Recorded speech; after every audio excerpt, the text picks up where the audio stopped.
গল্পের সমস্ত ঘটনা ও চরিত্রগুলো আমরা শ্রোতাদের বিনোদনের উদ্দেশ্যে তৈরি করেছি। এর সাথে বাস্তবের কোনো রকম মিল নেই। ওই তো, হ্যাঁ, একটা লোক আসছে না? জঙ্গল পার হবার সময় যদি কেউ পিছু থেকে ডাকে। এখন ভালো ভালো কাকার বাড়ি পৌঁছাতে পারলে হয়।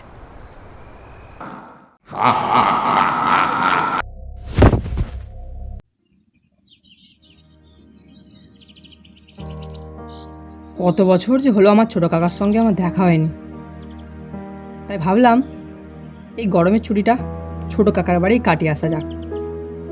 আর তার ওপর ছোটো কাকা একা মানুষ, কথা বলার লোক পান না।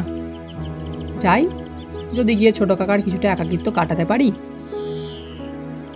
যদি ছোটো কাকা সাহায্য করতে পারি কিছুটা গিয়ে, তাহলে মনে হয় না এই গরমের ছুটিটা মন্দ কাটবে। অনেকক্ষণ তো হলো হাঁটছি, তবে গ্রামের আগে যে জঙ্গলটা পড়ে সেটা তো দেখলাম না। আমি ঠিক পথে হাঁটছি তো? দেখি, সামনে কারোর সঙ্গে দেখা হলে পথটা আর একবার জিজ্ঞাসা করে নেব। ওই তো, হ্যাঁ, একটা লোক আসছে না? দেখি, ওনাকে গিয়ে জিজ্ঞাসা করে দেখি তো। বলছি দাদা, বিলাসপুরের আগে যে জঙ্গলটা পড়ে, এই রাস্তাটাতে গেলে পাবো? হ্যাঁ হ্যাঁ হ্যাঁ, আর একটু গেলে একটা জঙ্গল পাবে। তবে তবে এই সময় ওই জঙ্গল দিয়ে কেউ যায় না। এই সময় তো ওই জঙ্গল খুব খারাপ। কিন্তু আমাকে তো আজকেই যেতে হবে, আর জঙ্গল না পার হলে আমি কাকার বাড়ি পৌঁছাবো কী করে? তবে তবে যেতে যখন হবে তাড়াতাড়ি যাও। চেষ্টা করো সন্ধ্যের আগে তোমার কাকার বাড়ি পৌঁছে যাওয়ার।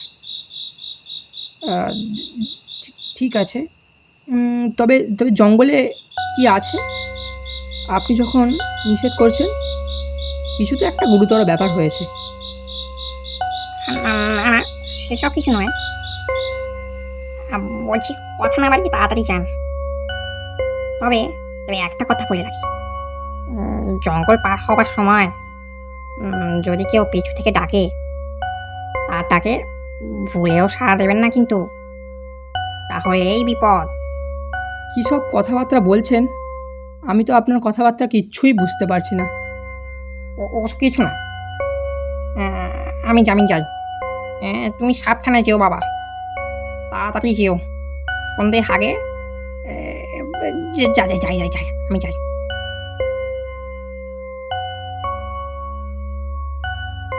লোকটা যখন চলে গেল, তাহলে আমিও যাই। আর কি লোক রে বাবা, এ শুধু মুধু বিকালবেলা ভয় দেখাচ্ছে। যাই। আরে আরে আরে, ওই তো, হ্যাঁ, ঠিক দেখছি, জঙ্গল দেখা যাচ্ছে। যাক বাবা, এবার ভালো ভালো জঙ্গল পার হতে পারলে হয়।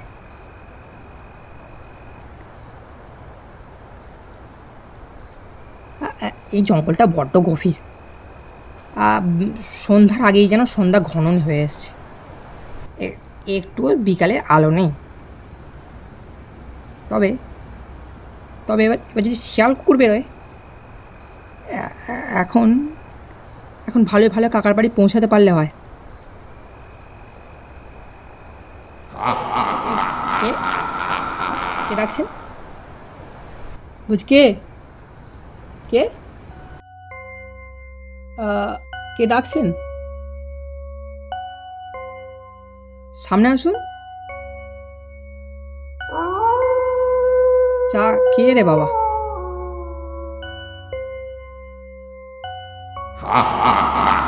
কে ডাকছে না বাবা? কে রে বাবা? আহ, চাই, আমি আমি চাই। কাকা, বাড়িতে আছেন? কে রে? এই সন্ধ্যাবেলা কে রে? এ- এ- আ- আমি আমি আমি মধু। ও ও, মধু মধু, আয় আয় আয়। আরে তোর কথাই তো কাকা ভাবছিল। আর তোর তোর আসতে কোনো অসুবিধা হয়নি তো? এই সন্ধেবেলায়? আরে না না না, কোনো অসুবিধা হয়নি। আয় আয় ভিতরে আয়। তোর কাকা ভিতরেই আছে। তারপর বল, কেমন আছিস? এ আমি ভালোই আছি কাকা। আর তোমার শরীর কেমন আছে? আমি তো ভালোই আছি। তারপর বল, আর এই সন্ধেবেলা আসতে তোর কোনো অসুবিধা হয়নি তো? না না কাকা, কোনো অসুবিধা হয়নি।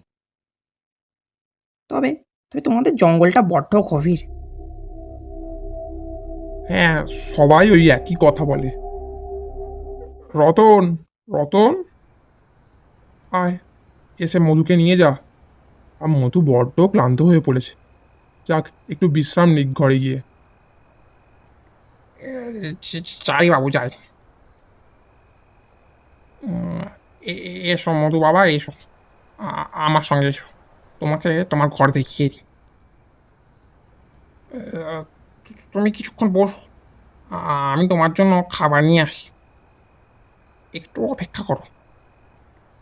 আর যদি তোমার কোনো দরকার পড়ে, তখন আমাকে হাঁক দিও। আমি ছুটতে চলে আসবো।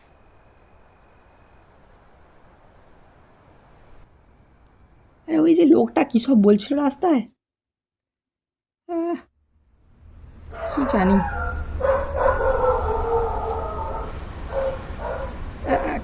কিসের একটা শব্দ শোনা যাচ্ছে না?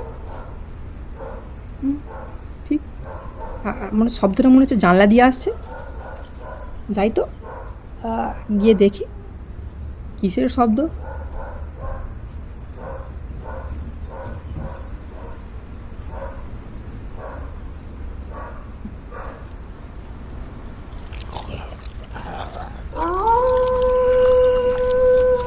ও,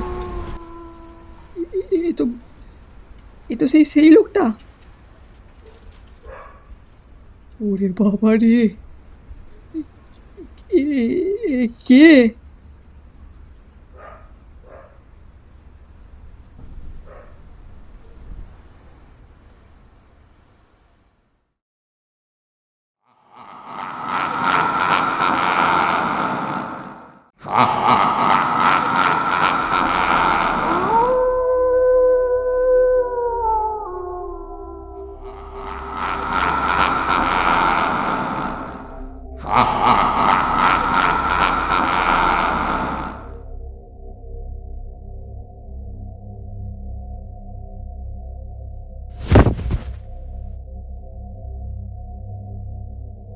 মধু, মধু, মধু ওঠ, মধু ওঠ। বাবু, বাবু, ওঠো ওঠো। তুই নিচে পড়েছিলিস?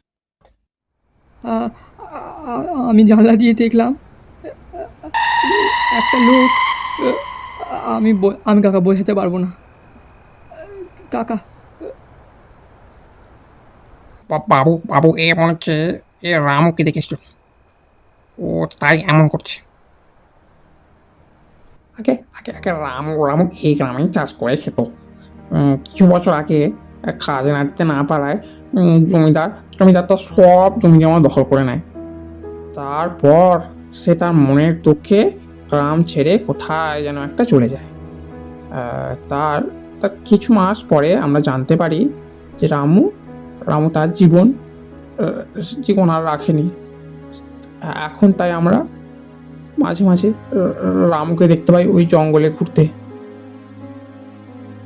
এ মনে নিশ্চয়ই রামুর ডাকে সাড়া দিয়েছিল।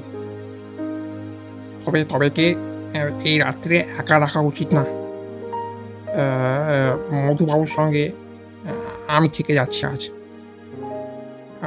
মধুবাবু, তুমি তুমি তুমি দুটো খেয়ে নাও, তারপর এখানে শুয়ে পড়বে। আমি তোমার সাথেই আছি।